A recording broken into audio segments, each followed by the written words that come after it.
بسم اللہ الرحمن الرحیم الحمد للہ رب العالمین وصلی اللہ علی النبی الکریم وعلی آلہ واصحابہ اجمعین اما بعد۔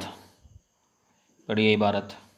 اعوذ باللہ من الشیطان الرجیم بسم اللہ الرحمن الرحیم وسننه ای الحج فغسلا فتیمم لإحرام ودخول مکة ولو حلالا بذی طوا ووقوف بعرفة عشیتها وبمزدلفة ولرمي ایام التشریق وتطیب فی البدن والصوب ولو بما له جرم قبیله ای الاحرام وبعد الغسل ولا يزور استدامته بعد الإحرام ولا انتقاله بعرق وتلبية وهي لبيك اللهم لبيك لبيك لا شريك لك لبيك إن الحمد والنعمة لك والملك لا شريك لك ومعنى لبيك أنا مقيم على طاعتك ويسن الإكثار منها والصلاة على النبي صلى الله عليه وسلم وسؤال الجنة والاستعاذ من النار بعد تكرير التلبية ثلاثا وتستمر التلبية إلى رمي جمرة العقبة لكن لا تسن في طواف القدوم والسعي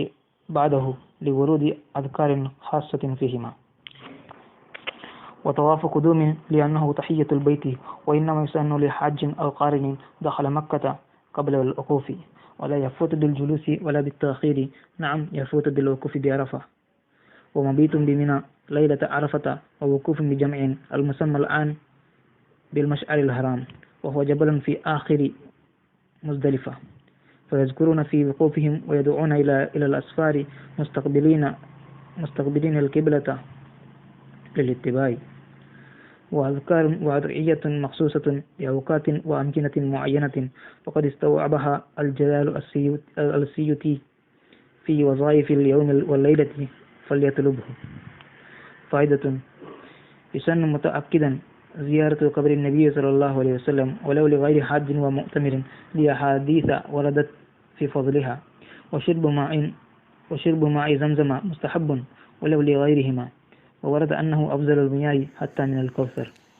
یہاں سے مصنف علیہ رحمہ حج کی سنتوں کو بیان فرما رہے ہیں۔ حج کی سنتیں بہت ساری ہیں، لیکن یہاں پر کچھ اہم سنتوں کو صاحب کتاب نے بیان کیا ہے۔ تو حج کی سنتوں میں احرام سے پہلے غسل کرنا، اگر غسل سے عاجز ہو تو پھر تیمم سنت ہے، اس لیے کہ جب فرض کے اندر اور واجب میں تیمم نائب بنتا ہے تو مندوب میں بدرجہ والا نائب بنے گا۔ اسی طرح مکۃ المکرمہ میں داخل ہونے سے قبل غسل کرنا، اور تحفہ وغیرہ میں تو حرم میں داخل ہونے کے لیے بھی غسل کرنے کا تذکرہ ہے، اور اس کے بعد پھر مکہ میں داخل ہونے کا تذکرہ ہے۔ ولو حلالا، اگرچہ وہ حالت احرام میں نہ ہو، نفس مکہ میں داخل ہونے کے لیے بھی مقام ذی طوا کے اندر غسل کرنا سنت ہے۔ اسی طرح وقوف عرفہ کے لیے غسل کرنا سنت ہے، اور وقوف عرفہ کے لیے جو غسل کرنا ہے عشیتہ ہے، ہاں کی ضمیر عرفہ کی طرف لوٹ رہی ہے، یعنی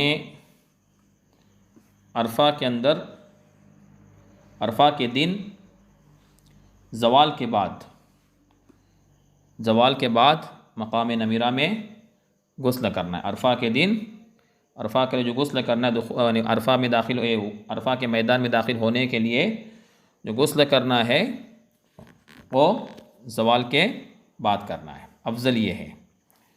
اگرچہ فجر کے بعد بھی کوئی غسل کرے تو اصل سنت حاصل ہو جائے گی۔ اسی طرح مزدلفہ میں داخل ہونے کے لیے غسل کرنا ہے ممکن ہو تو، اور ایام تشریق کی رمی کے لیے غسل کرنا سنت ہے۔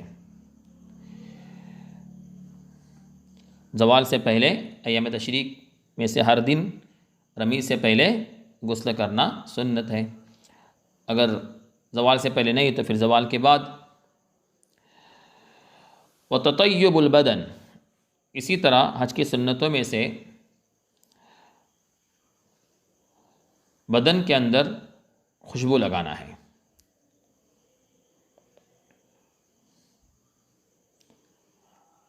اور کپڑوں میں بھی لگانا ہے۔ وَلَوْ بِمَا لَهُ جُرْمٌ، اگرچہ خوشبو ایسی ہو کہ اس کے لیے جرم ہو، اس کے لیے جرم ہو، جیسے بعض خوشبو ایسے کریم کی طرح بعض خوشبو رہتے ہیں تو اس کی بھی گنجائش ہے۔ قُبَيْلَهُ الاحرام وبعد الغسل، غسل کرنے کے بعد اور احرام نیت کرنے سے پہلے غسل لگانا کپڑوں اور بدن پر سنت ہے۔ اب اگر نیت کے بعد کپڑوں پر خوشبو باقی رہے تو وَلَا يَضُرُّ اسْتِدَامَةُ بَعْدَ الْإِحْرَامِ، کہ احرام کے بعد خوشبو کا جسم پر یا بدن پر باقی رہنا نقصان دہ نہیں ہے۔ اسی طرح پسینے سے اگر وہ خوشبو منتقل ہو رہی ہے تو وہ بھی نقصان دہ نہیں ہے۔ البتہ اگر احرام کی جو چادریں ہوتی ہیں اس پر خوشبو باقی ہو اور کسی موقع پر اگر آپ نے اس چادر کو اپنے جسم سے الگ کر دیا اور پھر اس کو واپس اوڑھ لیا تو پھر خوشبو لگانا مانا جائے گا اور اس پر جو فدیہ واجب ہے وہ واجب ہوگا۔ بدن سے متصل ہونے کی صورت میں اگر خوشبو باقی ہے تو کوئی نقصان دہ نہیں ہے۔ حج کی سنتوں میں سے تلبیہ بھی ہے، اس کے الفاظ لبیک اللہم لبیک لا شریک لک لبیک ان الحمد والنعمت لک والملک لا شریک لک۔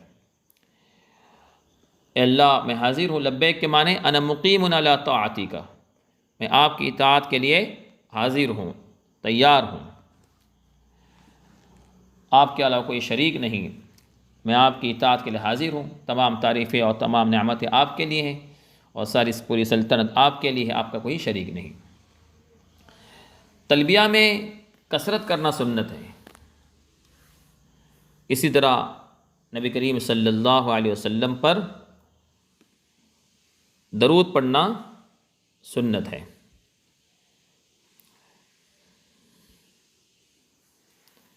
اس طرح تلبیہ پڑھنا سنت ہے، اسی طرح نبی کریم صلی اللہ علیہ وسلم پر کثرت سے درود پڑھنا سنت ہے۔ جنت کا سوال کرنا اور اللہ تعالیٰ سے کثرت سے جہنم سے پناہ چاہنا بھی یہ سنت ہے۔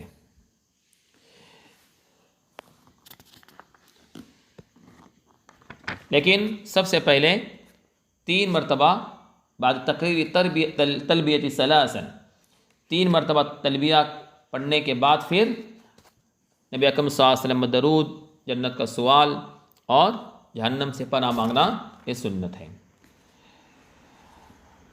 نیت کے بعد تلبیہ پڑھتے رہنا ہے اور اس کا وقت وَتَسْتَمِرُّ التَّلْبِيَةُ إِلَىٰ رَمْيِ جَمْرَةِ الْعَقَبَةِ، جمرہ عقبہ کی رمی تک،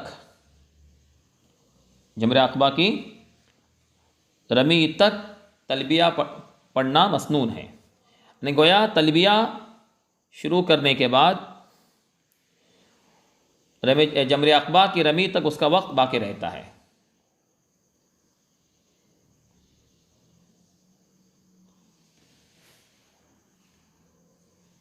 مطلب یہ ہے کہ جب وہ تحلل اول کے لیے 10ویں تاریخ کو 3 کاموں میں سے پہلا کام اس کو جمرہ عقبہ کی رمی کرنا ہے، اگر رمی نہ کرتے اگر وہ طواف پہلے کر رہا یا حلق پہلے کر رہا ہے تو اس وقت پھر تلبیہ کا وقت ختم ہو جائے گا۔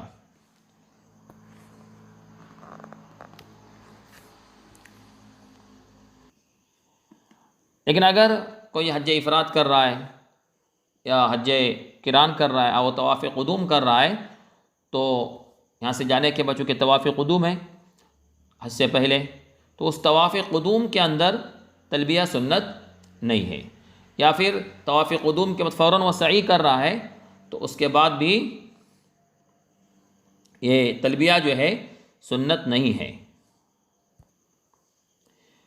اس لیے کہ طواف میں سعی کے لیے اس کے خاص طور پر جو اذکار وہ وارد ہیں، اس لیے طواف و سعی کے اندر تلبیہ سنت نہیں ہے۔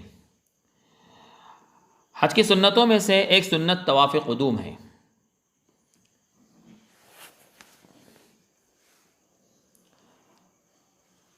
طواف قدوم ہے، کیوں؟ لأنه تحیۃ البیت، اس لیے کہ طواف قدوم یہ بیت اللہ کا تحیہ ہے، یعنی حج افراد کرنے والا سب سے پہلے جو کہ طواف قدوم کرے، یہ سنت ہے، اس کے بعد پھر وہ عرفہ حج کے اعمال کے لیے منا اور عرفہ اور پھر مزدلفہ چلا جائے۔ وَإِنَّمَا يُسَنُّ لِحَاجٍ أَوْ قَارٍ دَخَلَ مَكَّةَ قَبْلَ الْوُقُوفِ،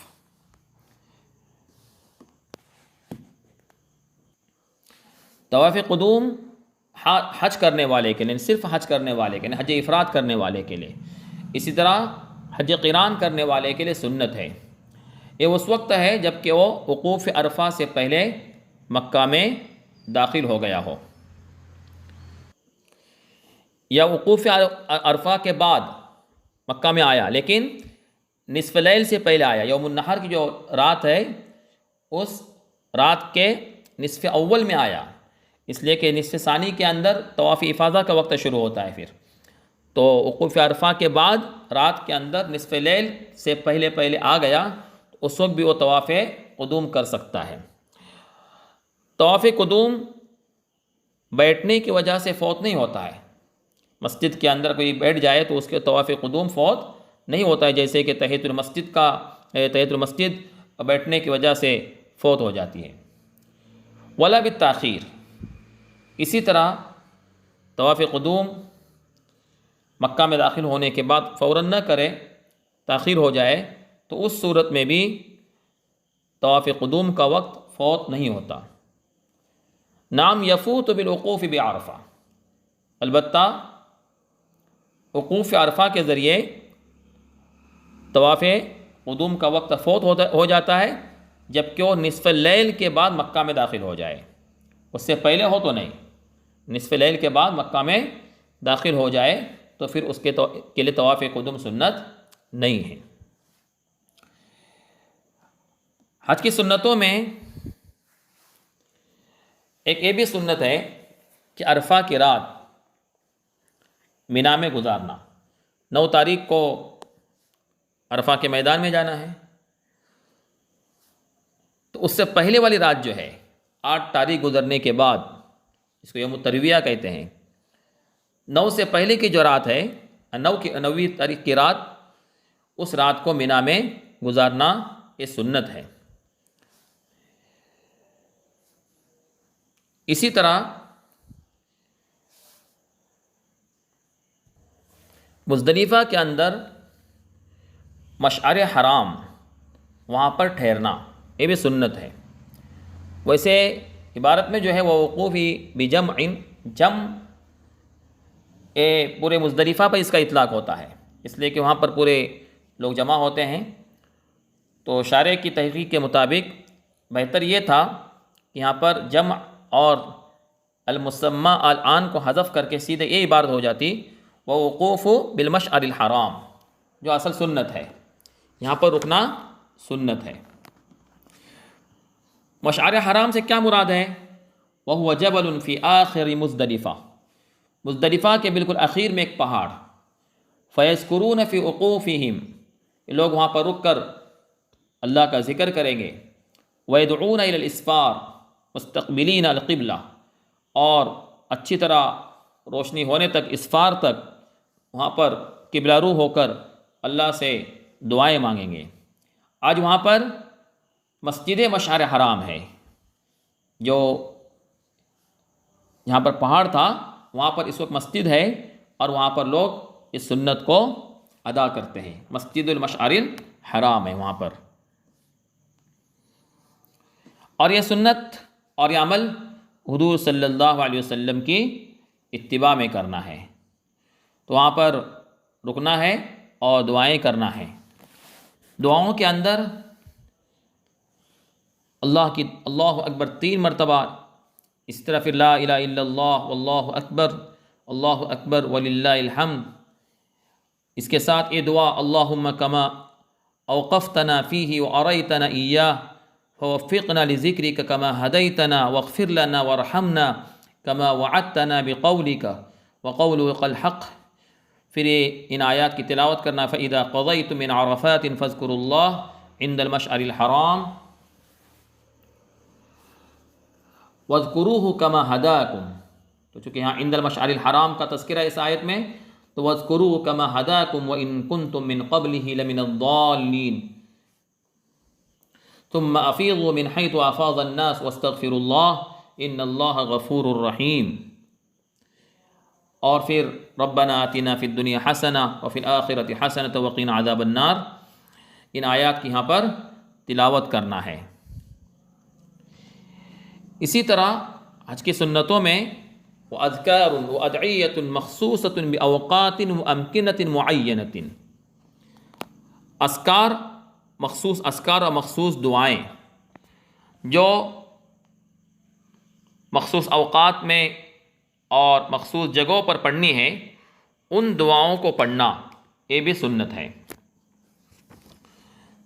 خاص موقعوں پر، خاص اوقات میں جو پڑھنے کی دعائیں ہیں، ان دعاؤں کا اہتمام کرنا یہ سنت ہے۔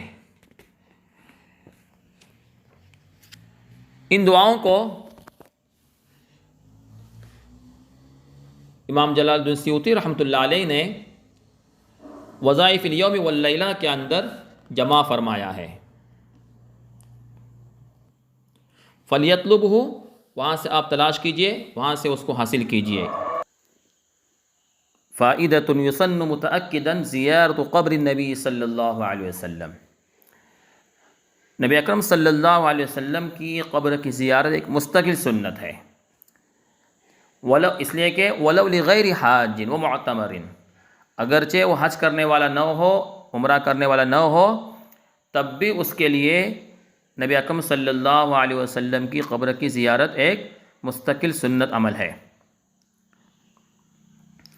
مطلب حج کے لیے یا عمرے کے لیے جو جاتے ہیں ان کے لیے تو ہے ہی، ان کے علاوہ کے لیے بھی ایک آپ صلی اللہ علیہ وسلم کی قبر کی زیارت سنت ہے۔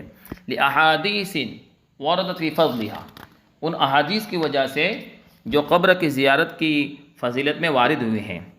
نبی اکرم صلی اللہ علیہ وسلم کا ارشاد ہے کہ جس نے میرے انتقال کے بعد میری زیارت کی، گویا کہ اس نے مجھے اپنی حیات میں دیکھا۔ ایک حدیث پاک میں نبی اکرم صلی اللہ علیہ وسلم نے ارشاد فرمایا، جس نے میرے قبر کی زیارت کی وہ میری شفاعت کا مستحق ہو گیا۔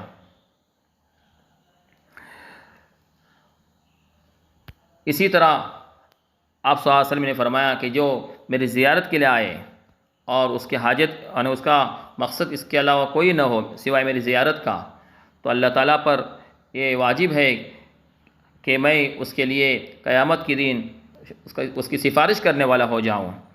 کئی روایتیں ہیں۔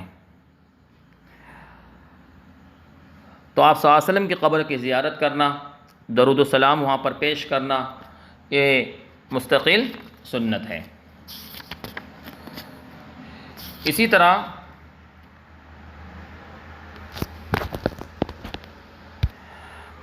مائع زمزم کو پینا یہ مستقل سنت عمل ہے، مستحب ہے۔ وشرب ماء زمزم مستحب ولو لغیرہما،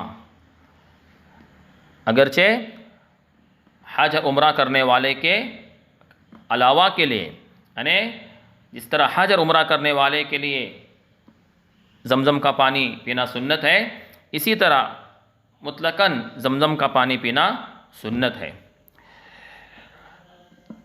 وورد انہ افضل المیاہ، اور یہ بات وارد ہے کہ مائع زمزم پانی کی تمام قسموں میں سب سے افضل ہے۔ البتہ وہ پانی جو نبی اکرم صلی اللہ علیہ وسلم کے انگلیوں سے ظاہر ہوا تھا معجزے کے طور پر، وہ مائع زمزم سے افضل ہے۔ یہاں تک کہ مائع زمزم کوثر سے بھی افضل ہے، مائع کوثر سے بھی افضل ہے۔ وآخر دعوانا الحمد للہ رب العالمین.